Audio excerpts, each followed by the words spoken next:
नमस्कार, आप देख रहे हैं न्यूज प्लस 21। मैं हूं प्रियांशा। गरियाबंद से इस वक्त की बड़ी खबर आ रही है। सुपेबेड़ा में किडनी बीमारी से एक और मौत। अब तक कुल 78 मौतें हो चुकी है। किडनी बीमारी से कई सालों से पुरेंद्र पीड़ित था।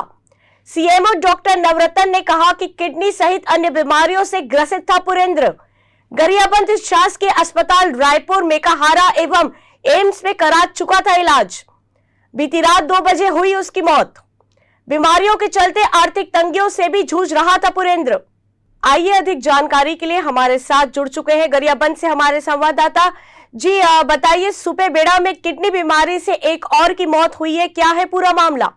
जी बिल्कुल, आज फिर एक मौत किडनी की बीमारी से सुपेबेड़ा गांव में हो गई है। जो मरा है उसका नाम पुरंदर आडिल था, जो लंबे समय से किडनी की बीमारी से पीड़ित था। हालांकि प्रशासन का कहना है कि इसे कुछ अन्य बीमारियां भी थी, टीबी की बीमारी भी थी, लेकिन किडनी की बीमारी का इलाज इसका एम्स में और अलग अलग अस्पतालों में चल रहा था और ये कुछ दिन पहले भी इलाज करा करके लौटा था। खास बात यह कि मौतों का आंकड़ा बढ़ करके अब 78 पहुंच गया है और मौतों का आंकड़ा सुपेबेड़ा गांव में थमने का नाम नहीं ले रहा है। लगातार मौतें हो रही हैं। मैं आपको बता दूं, किडनी की बीमारी ऐसी बीमारी होती है जिसको एक बार हो गई है उसको ठीक होना, जितना किडनी को लॉस हो चुका है, नुकसान हो चुका है, वो ठीक नहीं होता। आगे और लॉस को भले रोका जा सकता है। इसी पर प्रयास वहां पर प्रशासन भी कर रहा है, लेकिन मौतों का आंकड़ा थमने का नाम नहीं ले रहा है। सुपेबेड़ा के लोग जो है वो लंबे समय से नदी से पानी की मांग कर रहे हैं। वो मांगे अब तक पूरी नहीं हुई है, जिसको लेकर के गांव में अभी भी नाराजगी फैली हुई है। इन सब के बीच सुपेबेड़ा में मौतों का आंकड़ा जारी है।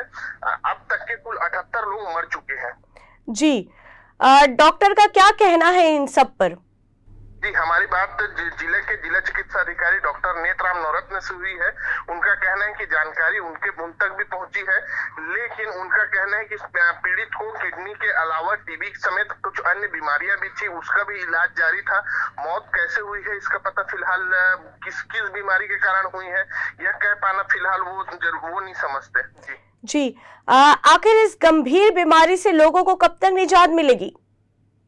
जी बिल्कुल, प्रश्न आपका सटीक है कि कब तक निजात मिलेगी। इस पर न प्रशासन कुछ कह पा रहा है, न वहां के लोग कुछ समझ पा रहे हैं कि कब यहाँ पर मौतों का सिलसिला रुकेगा।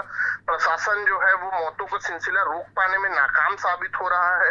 लंबे समय से मौतों का आंकड़ा जो है वो एक करके बढ़ता जा रहा है। लोग काफी परेशान हैं। हालात वहां पर ये हो चुका है कि लगभग 100 के तादाद में वहां पर विधवा महिलाएं हो चुकी है। लोग जो है काफी डरे हुए हैं। पुरुषों की मौतें ज्यादा हो रही है। जी, बहुत बहुत धन्यवाद आपका हमारे साथ जुड़ने के लिए। ऐसे ही तमाम जानकारियों से लगातार अपडेट रहने के लिए देखते रहिए न्यूज प्लस 21, आपके हक की बात।